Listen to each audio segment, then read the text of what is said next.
Let's talk Women Talk. Loo Min Min is the embodiment of dedication. Starting as a young girl caring for her grandmother, she has now made it her life's calling to help others. As a nurse who is unconfined by the four walls of the hospital, she constantly goes out of her way to care for her patients. What motivates her to do so? Min Min graciously took some time out of her busy schedule one afternoon to shed light on the impactful work she does. So Min Min, thank you so much for having this conversation with us. Let's talk about PACHR, which is post-acute care at home, right? Can you tell us a little bit about how you got into this department and what is the work that entails? The work of this department, right? Mainly is actually helping with transitional care from hospital back to the home. Some patients, they are not really well. So we are there to actually, hopefully we can facilitate and keep them at home. You have report work at about 8 o'clock. Then after that, you have some meeting with the team together to share the cases that we are going out to see. Then we have to go through a few home visits. It can be kind of consuming when you actually have to visit the patient and to get the right information offhand. You haven't even go home. If you got a lot to take care of, make phone calls to follow up with patients, how they are doing. You have to call the family members or the caregiver to understand how is the patient doing. What are some of the challenges that you face? Helping to empower the caregivers to know how to take care of the patient. So it includes that home monitoring, or even like you say that patient from the hospital, right, they discharged with a feeding tube, they are not sure what to do.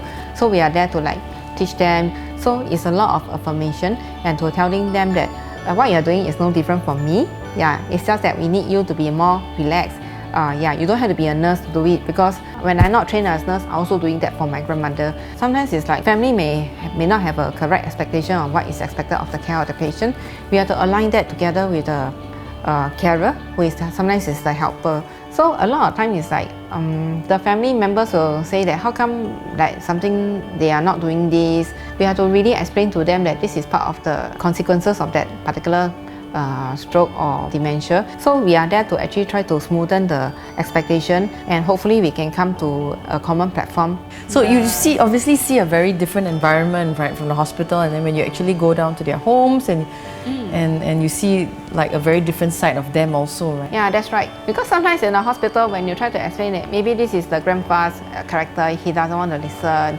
But when you go to the home wise, it's like you can see the real picture still. It's like they are all, sometimes you see true colors. So it's a lot about the strong bond within the family members that actually keep the caregiving ongoing.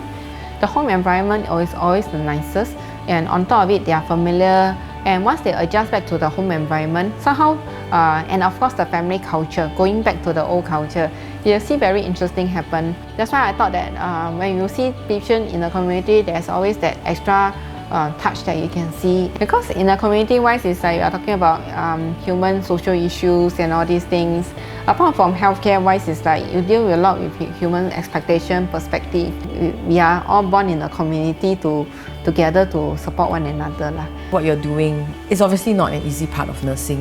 I mean, because you must know how to deal with the patients. It's more than just treating the symptoms, right? I mean, you must know how to care for them. Of course, there's, things like changing diapers and all that as well. Why do you want to go the extra mile? It depends case by case basis. It can be just you go and visit this one room flat uncle, you pass by, then you know that he likes this food very much. And you just tap out one packet of food and then you see him smile, that kind of thing. Like earlier, I was seeing a patient, then we managed to see her up. At first she was very agitated. You don't know why she's actually a bit more unhappy. But the actual magical moment that I thought that is because it's like when we see her out, we get the son to actually sit next to her and hold on to her. And suddenly the grandma just smiled and her whole face light up, and her son also light up, So it just felt that, oh, so magical. Yeah. You never know when you have this kind of special moments that you see that we can be appreciating. Yeah. And rather be complacent about it. I mean, it must be very tough. I mean, you've seen so many caregivers, obviously, right? I mean, it's so. What are some of the advice that you have, for anybody? Because any one of us can potentially or are a caregiver already, right? A lot of time it's like keeping an open mind. So rather than being stressed, just take everything one step at a time as you start to pick up different skills. Because caregiving is never an easy task.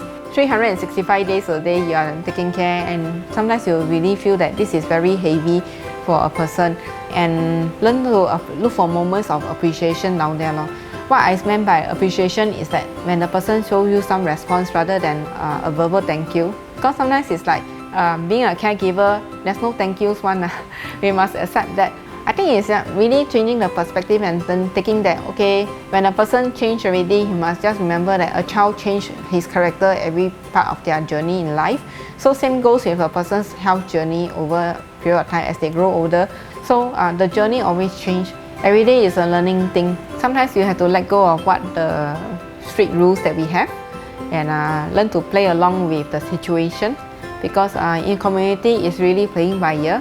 And sometimes you don't take care of only healthcare, you have to take care of the family members on the whole as an entity. Sometimes even the helpers themselves, because when they are coming from overseas, they also have their own set of struggles that they are going through in terms of language barrier. It's going to be challenging in that sense. But sometimes it's like you build that kind of certain friendship with the domestic helpers. I thought that is very rewarding also, because they have this trust and you are like little friend to them. Yeah. Like you say, it takes a lot of time. You have a very hectic schedule. So what keeps you going every day? It's definitely a growing process. You must tell yourself that you have to have a certain acceptance to say that this is alright. Next time you can do better. Over time, as I know what is my strongholds, what is not so good about me, and slowly learn about the different soft skills that my friend has taught me. So sometimes when you achieve that kind of rapport and that trust level, you know that, yeah, actually you are building some form of friendship that they trust you and they can really call you back and tell you, update you, hey, something happened to my loved one, that kind of thing. Yeah, become a friendship. Sometimes it's just that you somehow meet the expectation of the family members. The end of life goal, it can be very rewarding, and you felt that you have settled enough for the family members and you meet the expectation of the patient. I think it's so essential, the role that you play in the community, and without you, I mean, I think a lot of elderly folk won't get that kind of help that they need the moment they leave the hospital. So how would you encourage somebody, to say that, this is a career that you might want to consider, or a role that you might want to consider as a community nurse?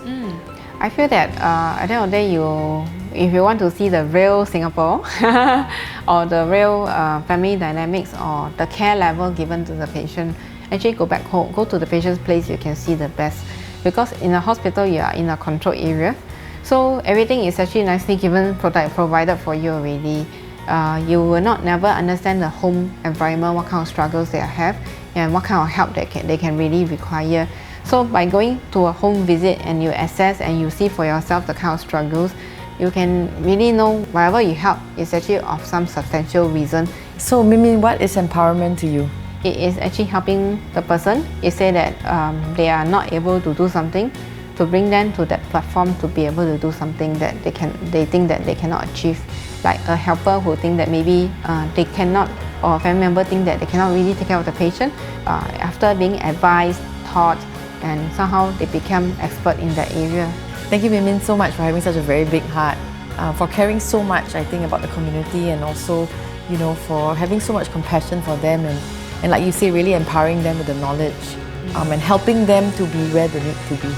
A caregiver, an educator, and a friend, Min Min has transcended to more than just being a nurse.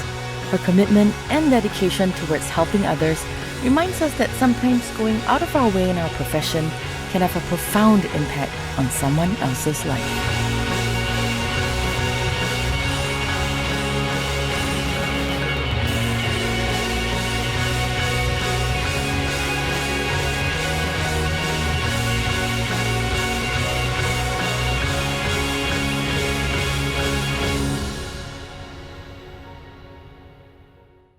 Thank you so much for watching Women Talk. For more stories of inspirational women, please subscribe here.